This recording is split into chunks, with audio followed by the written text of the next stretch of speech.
Hi everyone, welcome back to my YouTube channel. ಇವತ್ತಿನ recipe paddu ಮತ್ತು ಕಾಯಿ ಚಟ್ನಿ. ಇದು ಬ್ರೇಕ್ಫಾಸ್ಟಿಗೆ ಒಳ್ಳೆ ರೆಸಿಪಿ, ಮಕ್ಕಳಿಗಂತೂ ತುಂಬ ಇಷ್ಟ. ಬನ್ನಿ ಅದು ಮಾಡೋದು ಹೇಗೆ ಮತ್ತು ಅದಕ್ಕೆ ಏನೇನು ಬೇಕು ಅಂತ ನೋಡೋಣ.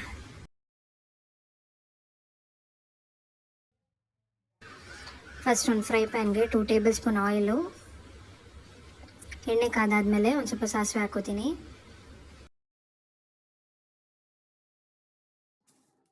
ಸಾಸಿವೆ ಸಿಡಿದಾದ್ಮೇಲೆ ಸ್ವಲ್ಪ ಕಡಲೆಬೇಳೆ, ಉದ್ದಿನಬೇಳೆ, ಕರಿಬೇವು ಹಾಕೋತೀನಿ.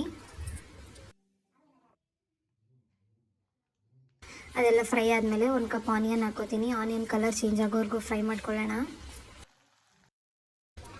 ಆನಿಯನ್ ಫ್ರೈ ಆದಮೇಲೆ ತುರಿದಿಟ್ಕೊಂಡಿರೋಂಥ ಕ್ಯಾರೆಟು ಮತ್ತು ಚಿಕ್ಕ ಚಿಕ್ಕದಾಗಿ ಹಚ್ಕೊಂಡಿರೋ ಸಬ್ಬಕ್ಕಿ ಸೊಪ್ಪು ಹಾಕ್ಕೊಂಡು ಫ್ರೈ ಮಾಡ್ಕೋತೀನಿ.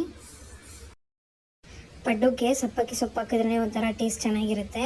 ನೆಕ್ಸ್ಟ್ ಒಂದು ಸ್ವಲ್ಪ ಕಾಯಿ ತುರಿ ಹಾಕ್ಕೊಂಡು ರುಚಿಗೆ ತಕ್ಕಷ್ಟು ಉಪ್ಪು ಹಾಕ್ಕೊಂಡು ಒಂದು 5 ನಿಮಿಷ ಫ್ರೈ ಮಾಡ್ಕೋತೀನಿ.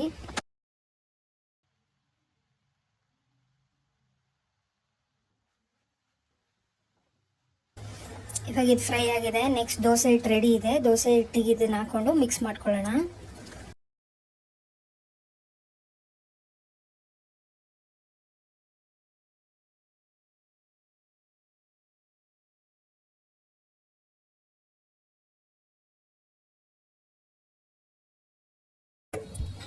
ಪಡ್ಡು ಹಿಟ್ಟು ರೆಡಿ ಆಯಿತು. ಇವಾಗ ಪಡ್ಡು ಮಾಡ್ಕೊಳ್ಳೋಣ ಬನ್ನಿ. ಪಡ್ಡು ಹಂಚು ಕೂಡ ಕಾದಿದೆ.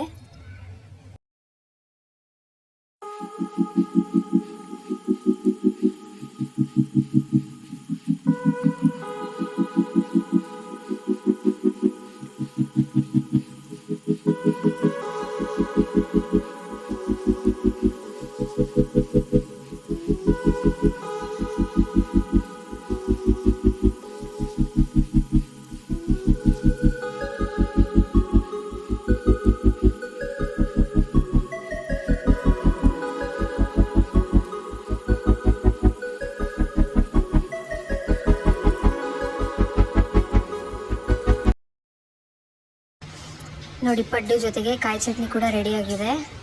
ಕಾಯಿ ಚಟ್ನಿ ಯೂಶಲಿ ಎಲ್ಲರೂ ಮಾಡ್ತಿರ್ತೀರ, ಹಾಗಾಗಿ ನಾನು ಆ ವಿಡಿಯೋ ಕ್ಯಾಪ್ಚರ್ ಮಾಡ್ಕೊಂಡಿಲ್ಲ, ನಿಮಗೆ ಗೊತ್ತಿರುತ್ತೆ ಅಂತ. ಈಸಿ ಬ್ರೇಕ್ಫಾಸ್ಟ್ ಅಲ್ವಾ, ತುಂಬಾ ಈಸಿ ಬ್ರೇಕ್ಫಾಸ್ಟು. ಮಕ್ಕಳಿಗಂತೂ ಇದು ತುಂಬ ಇಷ್ಟ ಆಗುತ್ತೆ. ಎಷ್ಟು ಕೊಟ್ಟರು ತಿಂತಾರೆ ಅನ್ಕೋತೀನಿ. ನೀವು ಕೂಡ ಈ ರೆಸಿಪಿನ ಟ್ರೈ ಮಾಡಿ, ಹೇಗಿತ್ತು ಅಂತ ಕಮೆಂಟ್ ಮಾಡಿ.